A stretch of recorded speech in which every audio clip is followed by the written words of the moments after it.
নমস্কার বন্ধুরা, আশা করছি ভালো আছেন। আমি কিন্তু বেশ ভালো আছি। আর এখন বাজে ঘড়িতে সকাল ওই 6:30 7টা নাগাদ এরকম হবে। উঠেছি কিন্তু ভোর 5টা। সকালবেলা উঠে পড়েছেন উনি। সকাল 5টা থেকে উঠে এদিক ওদিক সেদিক আমাকে জ্বালাচ্ছিল। এদিক ওদিক করতে করতে ওনার সাথে উঠে পড়েছি আমি সকাল 5টা। এখনও পর্যন্ত চলছে। চোখে একটুকু এখনও পর্যন্ত বিছানায় পিঠ ঠেকাতে পারিনি সকাল থেকে। তারপরে চলে এসেছি ঘরে কাজ করতে, ঝাড় দিয়ে নিয়ে যাবো হচ্ছে রান্নাঘরে চা করতে, আর যা যা কাজ আছে সেই। আর সকালবেলা দেখতেই পাচ্ছি ওকে নিয়ে ব্রাশ করে নিচ্ছি, কেন সকালবেলার দিকটা ধরার কেউ ছিল না। ওইদিকে বান্টু একটু বেরিয়েছিলো, ওই জন্য সকালবেলা ওই জন্য দুজনে মিলে ফটাফট করে ব্রাশ করে নিচ্ছি। আমার ছেলে কোলে আর আমি এদিকে ব্রাশ করে নিচ্ছি। তাই যে দুজনে মিলে একটু ভিডিও করে নিলাম কোলে। আর এই যে তাকিয়েছি তো ফোনের দিকে তাকাচ্ছে না, তাই বলছি। তারপর এই যে ওনার বাবা এই যে প্যান্ট পরিয়ে দিয়েছি, দেখুন প্যান্ট তুলে তারে নিজের মতো করে ছেলেকে সাজিয়ে দিয়েছে ওনার বাবা। প্যান্টটা গেঞ্জিটা পরিয়ে দিয়েছিলাম, মনে হয় উনি আবার প্যান্টটা পরে। সকালবেলা দেখছি একটু ঠান্ডাই আছে, বৃষ্টির ওয়েদার তো ঠান্ডাই আছে, ভালোই ঠান্ডা লাগছে। আমার ছেলে কি বলুন তো, এই বৃষ্টি ওয়েদার হলে না সর্দি হয়ে যায়। দেখছি আবার নাক দিয়ে জল বেরোচ্ছে আমার ছেলে। আর হাসি দেখেছেন, সকালবেলা উঠে একগাল হাসি দিলে আমার মন পুরো ফ্রেশ হয়ে যায় ওর একগাল হাসি দিয়ে। তারপর যাবো হচ্ছে দিদির বাড়িতে, ওদের পুকুর থেকে কাতলা মাছ ধরেছে, ওই কাতলা মাছ আনতে যাবো আমি আর বান্টি। তার আগে ছেলেকে ফটাফট করে রেডি করে খাইয়ে দায়ে তারপর যাব। তারপরে যে চলে এসেছি হচ্ছে রান্নাঘরে চা করে নিতে। এটা ছাড়া তো 1 কাপ চা ছাড়া সারা দিনটাই চলে না। তাও বান্টি বলছিলো এসে চা করে নিয়েছি, চা না খেয়ে আমি কোথাও যেতে পারবো না। তার মধ্যে ওর সাথে একটু কথা কাটাকাটি হয়ে গেছে টুকিটাকি নিয়ে, যে আমি আর যাবোই না, তুমি যাও, একা চলে যাও, আমি আর যাবো না। ও আবার জোর করে আমি আর ও দুজনে গেলাম, বলে চলো করে দুজনে আবার বেরিয়ে পড়লাম। আর এই যে বেরিয়েও পড়েছি, দুজনে মিলে যাবো হচ্ছে দিদির বাড়ি। মাছ ধরেছে, মাছটা নেবো। কাতলা মাছ 2 কিলো ওজনে, 2 কিলোর বেশি আছে মাছটা, 2 কিলো ওজনে বেশি মাছটা। আর বাইরের ভিউটা দেখো এত সুন্দর। দিদির বাড়ি আর মায়ের বাড়ি যেতে গেলে দুপাশটা এত ভালো লাগে যে কী বলবো, খুব সুন্দর রাস্তাটা।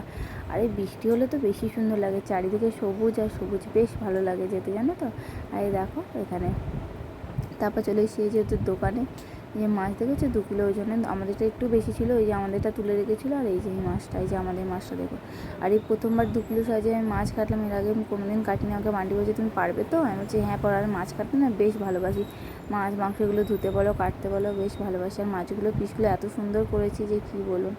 আর এই যে বান্টি একটু দেখে নিচ্ছে মাছটা। আবার এই 2 কিলো ওজনে মাছ কাটতে আমি হিমশিম খেয়ে গেছি, তবুও বেশ ভালো লাগছিলো। বান্টি খালি আমাকে বলেই গেছে সাবধানে কাটো। আমি কাটবো, ওর ভয় বেশি, ও বেশি ভয় পাচ্ছিলাম যে আমি মাছটা কাটতে বসবো। ও ভয় পাচ্ছিলো যে যদি আমার হাত পাতে, ওই যে খালি বসে বলছে সাবধানে। আর এই যে মাছের আঁশটা আগে ছাড়িয়েছি চামচি দিয়ে, বেশ আমার ভালোই লেগেছে জানো তো মাছটা কাটতে। কিন্তু জানো তো আজ প্রচুর দেরি হয়ে গেছে, একে বাইরে বৃষ্টি পড়ছে, তার মধ্যেই মাছটা কাটতে ছেলে সব নিয়ে খুব ঝামেলা হয়ে গেছিলো। তারপর উপায় ছিল বলে অনেকটা আমার শান্তি হয়েছে, তো পেরেই উঠতাম না। ওকে ছেলেকে স্নান করিয়ে খাইয়ে দাইয়ে একবারে ঘুম পাড়িয়ে দিয়ে ও বাড়ি গেছিলো। ততক্ষণ আমি আজকে খিচুড়ি আর বাঁধাকপি করে নিয়েছিলাম। বাবা শান্তি হলো বলে আমি তাহলে যাচ্ছি। ও স্নান রান্না হয়ে গেছিলো বলে বলে তাহলে আমি যাচ্ছি। তারপর ও চলে এসেছিলো, আমার ছেলেকে এসে ঘুম পাড়িয়ে খাইয়ে দায়ে সব করিয়ে দিয়ে তারপর যেহেতু গেল আমার অনেকটা সুবিধা হয়ে গেছে। তারপর দুজনে মিলে একটু বক বক করলাম, করে তারপর ওর মতো বাড়ি চলে গেলো। আমি এদিকে রান্নাবান্না সেরে ঘরের কাজকর্ম সেরে নিলাম। তারপর রূপার ওইখানে একটা মাছ ছিল লাইলান্টিকা, ওটাও কেটে দিলাম। আমাকে বললে তাহলে তুই মাছ না ঠিক করে কাটতে পারে না, ওই জন্য তুই তাহলে কেটে দে। আমি তাহলে মাছটা কেটে দিলাম। আর আমি মাছ কেটেছি পুরো দোকানের মতো সুন্দর সুন্দর পিস করেছি, একদম দোকানে যেমন কাটে তেমন। আর বড়মশাই এদিকে ভয় পাচ্ছিলো আর একটা কারণে, যে যদি পিত্তি গলে যায় মাছটা তাহলে তো তিতো হয়ে যাবে, আর কিচ্ছু হবে না। কিন্তু মাছটা খুব হরহর করছিলো, যেহেতু পুকুরের জ্যান্ত কাতলা না, মাছটা খুব হরহর করছিলো। যদি আজকে খাবো না, আমাদের 2 দিন নিরামিষ, এখন আজকাল নিরামিষ যেহেতু, ওই জন্য আমরা এখন খাবো না। ওই জন্য একবার কেটে কুটে নিয়ে ফ্রিজে ঢুকিয়ে যায়। মাছের তেলটাও পুরো ফ্রেশ, মাছের ডিম হয়নি। বর্ষাকালে বলে নাকি মাছের তেল ডিম হয়, কিছু ডিম হয়নি, একদম মোটা পেটি ভালো মাছটা। আর বারবার হাত ধুচ্ছিলাম কেন বলতো, হাতটা বড্ড হরহর করছিলো। আর হাতটা এক জায়গায় কেটে গেছে, বটিতে কাটিনি, মাছের কানকো বের করতে গিয়ে না হাতটা স্লিপ করে হাতটা কেটে গেছে। মাছটা কাটি আবার তোমার সাথে কথা বলছি, কেটে নিই।